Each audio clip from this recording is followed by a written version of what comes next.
जय हिंद दोस्तों, आपका एक बार फिर से स्वागत है हमारे YouTube channel static GK by RJ पर। जैसा कि मैंने पॉलिटी सीरीज़ चालू किया था, उसका आज ये एपिसोड नंबर 12 होने वाला है और आज हम बात करने वाले हैं बजट और महान्यायवादी के बारे में। अगर यह आप पूरी क्लास देख लेते हो तो आपको कहीं दूसरी जगह कोई भी वीडियो देखने की कोई ज़रूरत नहीं है, क्योंकि हम इसमें कंप्लीट जानकारी देने वाले हैं बजट और महान्यायवादी के बारे में। आप किसी भी कम्पिटिटिव एग्ज़ाम की तैयारी कर रहे हैं, जैसे कि RRB, NTPC, group D, junior engineer, LP technician, SSC, या आप किसी भी कम्पिटिटिव एग्ज़ाम की तैयारी कर रहे हैं जहां पर भारतीय संविधान से रिलेटेड क्वेश्चन पूछा जाता है, तो यह सीरीज़ आपके लिए काफ़ी ज़्यादा महत्वपूर्ण होने वाली है, क्योंकि हम इस सीरीज़ में अनुच्छेद 1 से लेकर के अनुच्छेद 395 तक बिल्कुल डिटेल में कवर करने वाले हैं। और जब हम अपना एपिसोड चालू करते हैं तो उससे पुराना जितना भी हमारा अनुच्छेद होता है उसको हम लोग रिवीजन करते हैं, जो कि हमारा एक वीडियो का पार्ट होता है। तो चलिए दोस्तों, शुरू करते हैं अपने आज के इस क्लास को। उससे पहले यदि आप हमारे YouTube channel static GK by RJ पर नए हैं तो हमारे चैनल को सब्सक्राइब कर लीजिए, बेल आइकन प्रेस कर लीजिए, जिससे कि आगे आने वाले एपिसोड की जानकारी आप तक नोटिफिकेशन के रूप में जल्द से जल्द प्राप्त होती रहे। और यदि आप इसका पीडीएफ चाहते हैं तो आप हमारे Telegram channel static GK by RJ से जुड़ सकते हैं, जिसका लिंक मैं डिस्क्रिप्शन में दे दूँगा। तो चलिए हम लोग रिवीजन वाले पार्ट से अपनी आज की क्लास को शुरू करते हैं। हमारा भाग 1 है संघ और उसके राज्य क्षेत्र, जो हमारा अनुच्छेद 1 से लेकर के 4 तक आता है। और हमारा नंबर अनुच्छेद 1 है इंडिया या भारत राज्यों का संघ है। अनुच्छेद 2 भारत के संघ में नए राज्यों का प्रवेश और स्थापना। अनुच्छेद 3 भारत की सीमा के अंतर्गत नए राज्यों का निर्माण और वर्तमान राज्यों के क्षेत्र सीमाओं या नामों में परिवर्तन। अनुच्छेद 4 अनुच्छेद 2 और 3 में किए गए संविधान संशोधन साधारण बहुमत के माध्यम से किए जाते हैं। इनके लिए अनुच्छेद 368 के तहत संविधान संशोधन की आवश्यकता नहीं होती है। अब हमारा शुरू होता है भाग नंबर 2, नागरिकता, और यह हमारा अनुच्छेद 5 से लेकर अनुच्छेद 11 तक है। अनुच्छेद 5 26 जनवरी 1950 को भारत के नागरिक कौन थे।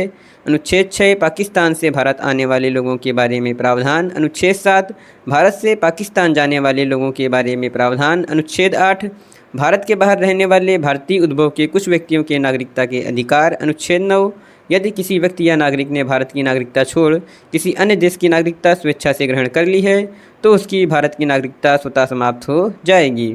अनुच्छेद 10 नागरिकता के अधिकारों को संसद के संविधान संशोधन करने तक बना रहना, अर्थात अनुच्छेद 5, 6, 7, 8 और 9 में दिए गए सभी प्रावधान संसद के अनुमति तक बने रहेंगे। अनुच्छेद 11 नागरिकता के संबंध में विधि बनाने का अधिकार सिर्फ भारत के संसद को प्राप्त है, अतः राज्य सरकार या विधानमंडल नागरिकता के संबंध में विधि बनाने का अधिकार नहीं रखता है। अब हमारा शुरू होता है भाग नंबर 3, मौलिक अधिकार, और यह हमारा अनुच्छेद 12 से लेकर अनुच्छेद 35 तक है। अनुच्छेद 12 राज्य की परिभाषा। अनुच्छेद 13 इसके अंतर्गत राज्य किसी ऐसे कानून का निर्माण नहीं करेगा जो मौलिक अधिकारों के विरुद्ध हो। अनुच्छेद 14 इसमें अनुच्छेद में 2 प्रावधान दिए गए हैं। पहला है हमारा विधि के समक्ष समानता, जो ब्रिटेन के संविधान से लिया गया है, और दूसरा है विधियों का समान संरक्षण, जो अमेरिका के संविधान से लिया गया है। अनुच्छेद 15 राज्य किसी नागरिक के साथ जाति, धर्म, लिंग, जन्म स्थान, मूल वंश के आधार पर कोई भेदभाव नहीं करेगा। अनुच्छेद 16 लोक नियोजन में समानता। अनुच्छेद 17 अस्पृश्यता का अंत। अनुच्छेद 18 उपाधियों का अंत। अनुच्छेद 19 स्वतंत्रता का अधिकार। अनुच्छेद 20 अपराधों के लिए दोष सिद्धि के संबंध में संरक्षण। अनुच्छेद 21 प्राण एवं दैहिक स्वतंत्रता। अनुच्छेद 21 का शिक्षा का अधिकार। अनुच्छेद 22 कुछ दशाओं में गिरफ्तारी और निरोध से संरक्षण। अनुच्छेद 23 मानव दुर्व्यापार और बलात्श्रम के विरुद्ध अधिकार। अनुच्छेद 24 कारखानों आदि में बालकों के नियोजन पर प्रतिबंध। अनुच्छेद 25 धर्म के अंतःकरण मानने, आचरण करने, प्रचार करने का अधिकार। अनुच्छेद 26 धार्मिक कार्यों के प्रबंधन का अधिकार। अनुच्छेद 27 धार्मिक कर यानी कि टैक्स न देने की स्वतंत्रता, यानी धार्मिक कार्य का धन टैक्स फ्री होगा। अनुच्छेद 28 सरकारी खर्च से चलने वाले संस्थान में धार्मिक शिक्षा नहीं दी जाएगी। अनुच्छेद 29 अल्पसंख्यकों के हितों की रक्षा। अनुच्छेद 30 अल्पसंख्यक अपनी संस्थान खोल सकते हैं। अनुच्छेद 31 संपत्ति का अधिकार। अनुच्छेद 32 संवैधानिक उपचारों का अधिकार। अनुच्छेद 33 संसद को सैन्य बल, लोक व्यवस्था बनाने वाले अधिसूचना, रा आईबी से जुड़े लोगों के मौलिक अधिकारों को प्रतिबंधित करने का अधिकार है। इसका कारण है अनुशासन बनाए रखना। अनुच्छेद 34 जिस जगह सैन्य कानून लागू होगा उस क्षेत्र के लोगों के मौलिक अधिकारों पर प्रतिबंध लगाया जा सकता है। अनुच्छेद 35 मौलिक अधिकारों में संशोधन करने की शक्ति सिर्फ भारत की संसद के पास है, राज्य विधानमंडल के पास नहीं है। अनुच्छेद 36 इस अनुच्छेद में राज्य की परिभाषा दी गई है। यह परिभाषा अनुच्छेद 12 की तरह है। अनुच्छेद 37 नीति निर्देशक तत्व न्यायालय द्वारा परिवर्तनीय है, अतः इनकी प्राप्ति के लिए न्यायालय जाने का अधिकार नहीं है। अनुच्छेद 38 राज्य लोक कल्याण की अभिवृद्धि के लिए सामाजिक व्यवस्था बनाएगा। अनुच्छेद 39 स्त्री और पुरुष को समान कार्य के लिए समान वेतन। अनुच्छेद 39 का समान न्याय और निःशुल्क विधि सहायता। अनुच्छेद 40 इसके तहत ग्राम पंचायतों का गठन किया गया, परंतु संवैधानिक दर्जा 73वें और 74वें संविधान संशोधन के माध्यम से 1992 में दिया गया था। अनुच्छेद 41 कुछ दशाओं में काम, शिक्षा और लोक सहायता पाने का अधिकार। अनुच्छेद 42 राज्य काम की न्याय संगत और मनोवचित दशाओं तथा प्रसूति सहायता का उपबंध करेगा। अनुच्छेद 43 राज्य कर्मकारों के निर्वाह के लिए मजदूरी, जीवन स्तर एवं अवकाश की व्यवस्था करेगा और कुटीर उद्योगों को प्रोत्साहित करेगा। अनुच्छेद 43A राज्य उद्योगों में लगे उपक्रमों संगठनों के प्रबंधन में कर्मकारों का भाग लेना सुनिश्चित करेगा। अनुच्छेद 43 भी राज्य सहकारी समितियों के स्वैच्छिक गठन के बारे में प्रावधान करता है। अनुच्छेद 44 नागरिकों के लिए एक समान सिविल संहिता लागू करने का राज्य प्रयास करेगा। अनुच्छेद 45 राज्य 0 से 14 वर्ष के बच्चों को प्रारंभिक बाल्य अवस्था की देखभाल करेगा और शिक्षा की व्यवस्था करेगा। अनुच्छेद 46 राज्य अनुसूचित जातियों, अनुसूचित जनजातियों और दुर्बल वर्ग के लोगों के लिए शिक्षा और धन के संबंधी हितों की रक्षा करेगा। अनुच्छेद 47 राज्य लोगों के पोषाहार, जीवन स्तर और लोक स्वास्थ्य को सुधारने का कर्तव्य करेगा। मादक पदार्थों, नशीले पदार्थों के सेवन पर प्रतिषेध करेगा। औषधियों में मादक पदार्थ के प्रयोग पर रोक नहीं है। अनुच्छेद 48 कृषि और पशुपालन का संगठन राज्य कृषि पशुपालन में आधुनिक वैज्ञानिक प्रणाली का प्रयोग करेगा। गाय, बछड़ा, दुधारू पशुओं की नस्लों का परीक्षण करेगा। गौवध को प्रतिषेध करेगा। अनुच्छेद 48 से राज्य पर्यावरण संरक्षण व संवर्धन तथा वन व वन्य जीवों की रक्षा करने का प्रयास करेगा। अनुच्छेद 49 राज्य राष्ट्रीय महत्व के स्मारकों, स्थानों, वस्तुओं का संरक्षण करेगा। अनुच्छेद 50 राज्य लोक सेवाओं में कार्यपालिका से न्यायपालिका का पृथक करने के लिए कदम उठाएगा। अनुच्छेद 51 अंतर्राष्ट्रीय विवाद को शांति से सुलझाना। अब हमारा शुरू होता है भाग 4A, जो कि मूल कर्तव्य है, और यह 42वें संविधान संशोधन 1976 के माध्यम से भारत के संविधान में सरदार स्वर्ण सिंह समिति पर मौलिक कर्तव्य जोड़े गए थे, जो कुल हमारे 10 मौलिक कर्तव्य थे। 11वां मौलिक कर्तव्य 86वें संविधान संशोधन के माध्यम से वर्ष 2002 में जोड़ा गया था। विश्व में जापान और भारत लोकतांत्रिक देश है जहाँ मौलिक कर्तव्यों का प्रावधान मिलता है। यह सोवियत संघ वर्तमान रूस देश से लिया गया है। अब हमारा चालू होता है भाग 5 संघ, जो हमारा अनुच्छेद 52 से लेकर अनुच्छेद 151 तक है, और हमारा अनुच्छेद 52 से 62 तक भारत का राष्ट्रपति है। तो अनुच्छेद 52 है भारत का एक राष्ट्रपति होगा। अनुच्छेद 53 कार्यपालिका की शक्ति राष्ट्रपति में निहित होगी और उसका प्रयोग वह इस संविधान के अनुसार प्रत्यक्षता या अपने अधीनस्थ अधिकारियों के माध्यम से करेगा। अनुच्छेद 54 राष्ट्रपति का निर्वाचन मंडल। अनुच्छेद 55 राष्ट्रपति के निर्वाचन की नीति। अनुच्छेद 56 राष्ट्रपति का कार्यकाल। अनुच्छेद 57 राष्ट्रपति का पुनर्निर्वाचन। अनुच्छेद 58 राष्ट्रपति की योग्यताएं। अनुच्छेद 59 राष्ट्रपति के पद की शर्तें। अनुच्छेद 60 राष्ट्रपति का शपथ। अनुच्छेद 61 महाभियोग की प्रक्रिया। अनुच्छेद 62 राष्ट्रपति का पद रिक्त होना।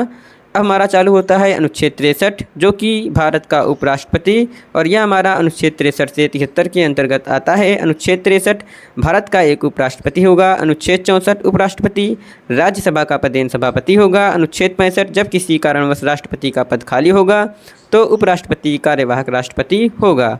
अनुच्छेद 66 उपराष्ट्रपति का निर्वाचन मंडल। अनुच्छेद 67 उपराष्ट्रपति का कार्यकाल। अनुच्छेद 68 उपराष्ट्रपति का चुनाव। अनुच्छेद 69 उपराष्ट्रपति का शपथ। अनुच्छेद 70 उपराष्ट्रपति का पद रिक्त होने पर संसद नियम बनाएगा। अनुच्छेद 71 राष्ट्रपति या उपराष्ट्रपति के निर्वाचन के संबंध में कोई विवाद उत्पन्न होने पर सुप्रीम कोर्ट का निर्णय अंतिम होगा। अनुच्छेद 72 राष्ट्रपति की क्षमादान शक्ति। अनुच्छेद 73 कार्यपालिका का विस्तार। अनुच्छेद 74 राष्ट्रपति की सलाह और सहायता के लिए एक मंत्रिपरिषद होगी जिसका अध्यक्ष प्रधानमंत्री होगा। अनुच्छेद 75 राष्ट्रपति प्रधानमंत्री की नियुक्ति करता है और प्रधानमंत्री के सुझाव पर मंत्रिपरिषद की नियुक्ति करता है। अनुच्छेद 75 3 प्रधानमंत्री का कार्यकाल। अनुच्छेद 77 मंत्रियों के मध्य विभागों का बंटवारा प्रधानमंत्री करते हैं, लेकिन विभागों के बंटवारे के संबंध में नियम बनाने की शक्ति राष्ट्रपति में निहित है। अनुच्छेद 88 अधिकार। अगर कोई मंत्री राज्यसभा का सदस्य है तो लोकसभा की बैठक में भाग ले सकता है, भाषण दे सकता है, समिति का सदस्य हो सकता है, परंतु वोट नहीं दे सकता है। अनुच्छेद 78 प्रधानमंत्री का कर्तव्य। अनुच्छेद 79 संसद का निर्माण संसद के 3 अंगों से होता है, राष्ट्रपति, लोकसभा और राज्यसभा। अनुच्छेद 80 राज्यसभा की सीटों की संख्या 250 है, जिसमें 238 राज्यों से और 12 राष्ट्रपति द्वारा मनोनीत किए जाते हैं। वर्तमान में राज्यसभा की सीटों की संख्या 245 है, जिसमें 233 राज्यों से और 12 राष्ट्रपति द्वारा मनोनीत किए गए हैं, जो कि विज्ञान, कला, साहित्य, समाज सेवा आदि क्षेत्रों में अनुभव रखते हैं। अनुच्छेद 81 लोकसभा की अधिकतम सीटों की संख्या 550 है, जिसमें 530 राज्यों से और 20 केंद्र शासित प्रदेशों से है। वर्तमान में लोकसभा में 543 सीटें हैं, 530 राज्यों से और 13 केंद्र शासित प्रदेशों से। अनुच्छेद 83 लोकसभा के सदस्यों का कार्यकाल। यदि आप दोस्तों इनको डिटेल में देखना चाहते हैं तो आपको हमारे सारे एपिसोड को देखने पड़ेंगे, या तो बस मैंने एक रिवीजन क्लास रखी है जो कि हमारा वीडियो के पहले से स्टार्ट होती है, जिससे कि आपको सारे अनुच्छेद पहले से ही याद रहें और आपका उसका रिवीजन हो जाए। इसीलिए आपको डिटेल में देखना पड़ेगा, जिसकी मैंने प्लेलिस्ट बना दिया है और आप उसको डिस्क्रिप्शन में जा करके देख सकते हैं। अनुच्छेद 84 लोकसभा के निर्वाचन की योग्यताएं। अनुच्छेद 85 भारतीय संविधान का एक प्रावधान है जो संसद के सत्र, सत्रावसान और विघटन से संबंधित है। अनुच्छेद 86 राष्ट्रपति संसद के किसी भी सदन या संयुक्त रूप से समवेत दोनों सदनों को संबोधित कर सकते हैं। अनुच्छेद 87 राष्ट्रपति लोकसभा के लिए प्रत्येक साधारण चुनाव के बाद पहले सत्र के आरंभ में और प्रत्येक वर्ष के पहले सत्र के आरंभ में संसद के दोनों सदनों को संबोधित करेगा और संसद को अपने आह्वान के कारणों की जानकारी देगा। अनुच्छेद 88 संसद के संबंध में मंत्रियों और महान्यायवादी के अधिकारों से संबंधित है। अनुच्छेद 89 राज्यसभा के सभापति और उपसभापति से संबंधित है। यह बताता है कि भारत का उपराष्ट्रपति राज्यसभा का पदेन सभापति होगा और राज्यसभा को अपना उपसभापति चुनने का अधिकार है। अनुच्छेद 90 राज्यसभा के उपसभापति के पद के संबंध में है या उपसभापति के पद से अवकाश, त्यागपत्र और पद से हटाए जाने से संबंधित है। अनुच्छेद 91 जब राज्यसभा का सभापति का पद रिक्त है या उपराष्ट्रपति राष्ट्रपति के रूप में कार्य कर रहा है तो उपसभापति या राष्ट्रपति द्वारा नियुक्त किसी अन्य सदस्य को सभापति के रूप में कार्य करना होगा। अनुच्छेद 92 जब राज्यसभा में सभापति या उपसभापति को हटाने का कोई संकल्प विचाराधीन है तब सभापति या उपसभापति उस अवधि के लिए अध्यक्षता नहीं करेंगे। अनुच्छेद 93 लोकसभा का अध्यक्ष एवं उपाध्यक्ष। अनुच्छेद 94 लोकसभा के अध्यक्ष का कार्यकाल।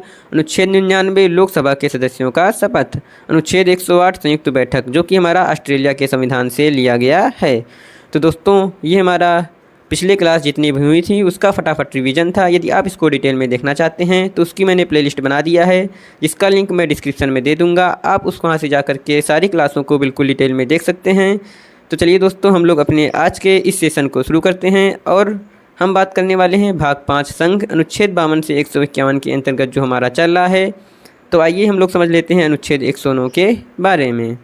धन विधेयकों का विशेष प्रावधान। धन विधेयकों के संबंध में विशेष प्रक्रिया की व्याख्या करता है। यह बताता है कि धन विधेयक केवल लोकसभा में ही पेश किए जा सकते हैं। राज्यसभा उनकी सिफारिश कर सकती है, लेकिन लोकसभा उन्हें स्वीकार करने या अस्वीकार करने के लिए स्वतंत्र है। यह हमारा अनुच्छेद 109 के अंतर्गत धन विधेयकों का विशेष प्रावधान के अंतर्गत आता है। तो आइए अब हम लोग जान लेते हैं अनुच्छेद 110 के बारे में। इसमें हमारा धन विधेयक की परिभाषा के बारे में बताया गया है। धन विधेयक कराधान, सरकारी ऋण और भारत के समेकित कोष के संबंधित वित्तीय प्रावधानों से संबंधित होते हैं। यह एक विशेष प्रकार का विधेयक है जिसे लोकसभा में ही प्रस्तुत किया जा सकता है और इसे राज्यसभा द्वारा अस्वीकार नहीं किया जा सकता है। आइए अब हम लोग जान लेते हैं अनुच्छेद 111 के बारे में। यह विधेयकों पर राष्ट्रपति की स्वीकृति से संबंधित है। जब संसद के दोनों सदनों किसी विधेयक को पारित करते हैं तो इसे राष्ट्रपति के समक्ष प्रस्तुत किया जाता है। राष्ट्रपति को या तो विधेयक पर अपनी सहमति देनी होगी या सहमति रोकनी होगी या पुनर्विचार के लिए विधेयक को संसद को वापस भेजना होगा। यह हमारा अनुच्छेद 111 के अंतर्गत आता है। अनुच्छेद 112 वार्षिक वित्तीय विवरण, जिसे हम लोग बजट के नाम से भी जानते हैं। वार्षिक वित्तीय विवरण में जो वार्षिक होता है उसका अर्थ होता है 1 अप्रैल से लेकर 31 मार्च तक। आप कुछ पॉइंट्स नोट के रूप में नोट डाउन कर लीजिए जो कि एग्ज़ाम की दृष्टिकोण से काफ़ी ज़्यादा महत्वपूर्ण होने वाले हैं। भारत में पहले 1920-21 में बनी एक वर्ष समिति की सिफारिश से वर्ष 1924 से हमारा आम बजट को रेलवे बजट से अलग कर दिया गया था, लेकिन वर्ष 2017 में बजट में आम बजट और रेलवे बजट को फिर से एक कर दिया गया था। यानी कि हमारा एक वर्ष समिति की सिफारिश पर 1924 में जो हमारा आम बजट होता था उससे रेलवे बजट को अलग कर दिया गया था, लेकिन 2017 में मोदी की सरकार में फिर से आम बजट को रेलवे बजट में मिला करके एक कर दिया गया है। राष्ट्रपति प्रत्येक आगामी वित्तीय वर्ष के लिए संसद में वार्षिक वित्तीय विवरण पेश कराता है। आइए अब हम लोग समझ लेते हैं बजट के स्टेप के बारे में, यानी कि बजट पेश करते समय कौन कौन से स्टेप होते हैं उनको हम लोग समझ लेते हैं। उसमें से हमारा पहला होता है बजट को पेश करना, फिर इसके बाद बजट पर बहस करना, फिर इसके बाद विभागीय समितियों द्वारा जांच, फिर अनुदान मांग, इसके बाद कटौती प्रस्ताव और अंत में हमारा होता है वित्त विधेयक का पास होना। तो आइए इन सारे स्टेप को हम लोग डिटेल में समझ लेते हैं। पहला था हमारा बजट को पेश करना। भारत का वित्त मंत्री फरवरी के प्रथम सप्ताह में बजट पेश करते हैं और यह बजट लोकसभा में पेश किया जाता है। 1860 में भारत का प्रथम बजट जेम्स विल्सन ने पेश किया था। स्वतंत्र भारत का प्रथम बजट 1947 में सनमुखम चेट्टी के द्वारा पेश किया गया था और बजट पेश करने वाली प्रथम महिला इंदिरा गांधी थी, जिन्होंने 1970-71 में बजट पेश किया था। तो ये कुछ बजट से जुड़े हुए इम्पॉर्टेंट पॉइंट थे जो कि एग्ज़ाम के दृष्टिकोण से काफ़ी ज़्यादा महत्वपूर्ण थे और काफ़ी बार रिपीट हो चुके थे, जिसको मैंने आपको यहाँ पर बता दिया है। तो आइए हमारा दूसरा स्टेप था बजट पर बहस करना। 3 से 4 दिन बजट पर बहस चलती है और बजट की प्रतिलिपि सभी सदस्यों के पास होती है। फिर है हमारा विभागीय समितियों द्वारा जाँच। 24 विभागीय समितियाँ बजट की जाँच करती हैं। फिर था हमारा अनुदान मांग। इसमें सरकार आगामी वित्तीय वर्ष के लिए विभिन्न प्रकार के अनुदान की मांग रखती है। आइए अब हम लोग समझ लेते हैं कटौती प्रस्ताव के बारे में, जो कि हमारा बजट स्टेप का ही एक हिस्सा है और इसमें कुल 3 प्रस्ताव होते हैं। पहला है हमारा नीतिगत कटौती, दूसरा है आर्थिक कटौती और तीसरा है सांकेतिक कटौती। तो आइए इनको भी हम लोग डिटेल में कवर कर लेते हैं। पहले बात कर लेते हैं नीतिगत कटौती के बारे में। विपक्ष सरकार के बजट में से 1 रुपये कम करने की मांग करते हैं। यदि 1 रुपये विपक्ष में काट लिया जाता है तो सरकार गिर जाती है। आइए अब जान लेते हैं आर्थिक कटौती के बारे में। जब सरकार की समस्त आर्थिक नीतियों की बुराई की जाती है और पूरे बजट को खराब बताया जाता है तो ये हमारा आर्थिक कटौती के अंतर्गत आता है। आइए अब समझ लेते हैं अपने कटौती प्रस्ताव के अंतिम सांकेतिक कटौती के बारे में। विपक्ष 100 रुपये कम करने की मांग करता है। एक आप पॉइंट नोट कर लीजिए जो कि काफ़ी ज़्यादा महत्वपूर्ण है। यदि कोई भी कटौती प्रस्ताव पारित होता है तो सरकार गिर जाती है। विनियोग विधेयक। आइए अब हम लोग समझ लेते हैं विनियोग विधेयक के बारे में, जो कि बजट का ही एक हिस्सा है। संसद के संचित निधि से विनियोग विधेयक पारित होने पर ही पैसा निकाला जा सकता है, अतः विनियोग विधेयक पारित होना अत्यंत आवश्यक है। अब हमारा लास्ट है बजट का स्टेप, जो था वित्त विधेयक का पारित होना। बजट एक वित्त विधेयक ही है, अतः बजट को पास करने के लिए वित्त विधेयक के रूप में पारित करना होता है। तो ये हमारे बजट के सारे स्टेप थे जो मैंने आपके साथ डिटेल में कवर कर लिया है। आइए अब हम लोग समझ लेते हैं अनुच्छेद 102 के बारे में। सांसदों के अयोग्यता के आधार, यानी कि हमारे जो सांसद होते हैं उनके अयोग्यता के जो आधार होते हैं वो हमारे अनुच्छेद 102 में बताए गए हैं। उसमें से हमारा पहला है संवैधानिक प्रावधान, दूसरा है हमारा जनप्रतिनिधि अधिनियम 1951, तीसरा है हमारा दल बदल, चौथा है हमारा सुप्रीम कोर्ट के महत्वपूर्ण निर्णय। ये हमारे सारे अनुच्छेद 102 के अंतर्गत संसद के अयोग्यता के आधार बताते हैं। आइए अब हम लोग समझ लेते हैं अनुच्छेद 76 के बारे में, जो कि एग्जाम के दृष्टिकोण से काफ़ी ज़्यादा महत्वपूर्ण अनुच्छेद होने वाला है। और इस अनुच्छेद में बात की गई है महान्यायवादी, जिसको हम लोग अंग्रेजी में अटॉर्नी जनरल ऑफ इंडिया के नाम से जानते हैं, और यह पद ब्रिटेन के संविधान से लिया गया है। तो आइए हम लोग महान्यायवादी के बारे में अच्छे से समझ लेते हैं। यह भारत सरकार का विधिक अधिकारी होता है। 1987 के नियम के अनुसार भारत में 3 विधिक अधिकारी होते हैं। पहला है हमारा महान्यायवादी, दूसरा है सॉलिसिटर जनरल और तीसरा है हमारा एडिशनल सॉलिसिटर जनरल। ये हमारे 1987 के नियम के अनुसार भारत के 3 विधिक अधिकारी हैं। आइए अब हम लोग समझ लेते हैं महान्यायवादी की नियुक्ति के बारे में। महान्यायवादी की नियुक्ति राष्ट्रपति करता है और महान्यायवादी की योग्यता के बारे में अब हम लोग समझ लेते हैं। सुप्रीम कोर्ट के न्यायाधीश के बराबर महान्यायवादी की योग्यता होती है और सुप्रीम कोर्ट के न्यायाधीश की योग्यता है हमारी 5 वर्ष तक हाई कोर्ट का जज रहा हो, 10 वर्ष तक सुप्रीम कोर्ट या हाई कोर्ट में वकील रहा हो, राष्ट्रपति की नज़र में अच्छा जाना माना विधिवेत्ता हो। ये हमारे भारत के महान्यायवादी के बारे में योग्यताएं थी जो मैंने आपके साथ डिस्कस कर लिया है। आइए अब हम लोग समझ लेते हैं महान्यायवादी का कार्यकाल। इसका कार्यकाल राष्ट्रपति की इच्छा तक पद पर रहता है, यानी कि महान्यायवादी का कोई कार्यकाल निश्चित नहीं होता है। भारत के प्रथम महान्यायवादी MC सीतलवाड़ थे जो कि 13 वर्ष तक भारत के महान्यायवादी रहे थे। ये काफ़ी ज़्यादा इम्पॉर्टेंट पॉइंट है, आप नोट के रूप में कुछ पॉइंट नोट कर लीजिए। 1987 के नियम के अनुसार पद से हटाने से पहले राष्ट्रपति को महान्यायवादी को 3 महीने पहले बताना होता है, यानी कि महान्यायवादी को यदि पद से हटाया जाना है तो राष्ट्रपति को 3 महीने पहले महान्यायवादी को इसकी सूचना देनी होती है, और यह नियम हमारा 1987 के नियम के अनुसार है। आइए अब समझ लेते हैं महान्यायवादी का कार्य। यह भारत सरकार का वकील होता है। यह भारत सरकार की बात को सभी न्यायालयों में रखता है। यह भारत सरकार की वाद केस की सुनवाई करता है। राष्ट्रपति सरकार की विशेष मुद्दों पर सलाह लेते हैं। कुछ पॉइंट आप नोट के रूप में नोट डाउन कर लीजिए। महान्यायवादी को वेतन नहीं मिलता है, यह सरकारी कर्मचारी नहीं है। इसको पारिश्रमिक मिलता है, इसका पारिश्रमिक राष्ट्रपति निर्धारित करते हैं। तो ये हमारा महान्यायवादी का कार्य था जिसको मैंने आपको साथ डिटेल में डिस्कस कर लिया है। आइए अब हम लोग समझ लेते हैं महान्यायवादी का अधिकार। यह हमारा अनुच्छेद 88 के अंतर्गत संसद के किसी भी सदन में बैठ सकता है, संसद के किसी भी समिति का सदस्य बन सकता है, संसद के किसी भी सदन में भाषण दे सकता है।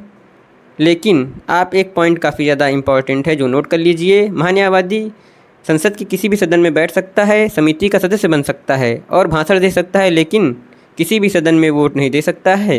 ये काफ़ी ज़्यादा इम्पॉर्टेंट पॉइंट था। यदि आप संसद की समिति के बारे में डिटेल में जानना चाहते हैं तो आपको हमारा एपिसोड नंबर 11 देखना होगा, जिसका लिंक मैंने डिस्क्रिप्शन में दे दिया है, और मैंने इसकी पूरी प्लेलिस्ट बना दिया है अपनी पॉलिटी सीरीज की, जिसको जा करके आप आसानी से देख सकते हैं। तो यह वीडियो यहीं पर समाप्त होता है। यदि आपको हमारी वीडियो की क्वालिटी और हमारा पढ़ाने का तरीका अच्छा लगा है तो आप हमारी वीडियो को लाइक कर दीजिए। यदि अभी तक आपने हमारे चैनल को सब्सक्राइब नहीं किया है तो आप हमारे channel static GK by RJ को सब्सक्राइब कर लीजिए, बेल आइकन प्रेस कर लीजिए, जिससे कि भारतीय संविधान के आगे आने वाले एपिसोड के बारे में आप तक नोटिफिकेशन के रूप में जानकारी जल्द से जल्द प्राप्त होती रहे। और यदि आप हमें फेसबुक, ट्विटर, इंस्टाग्राम पे भी फॉलो करना चाहते हैं तो हमारे PDF में इसका लिंक ऐड करा दिया गया है, आप वहाँ से जा कर के हमें फॉलो कर सकते हैं। तो चलिए दोस्तों, अपने इस क्लास को यहीं पर हम लोग समाप्त करते हैं। मिलते हैं अपने एपिसोड नंबर 13 तक। तब तक के लिए दोस्तों, थैंक यू।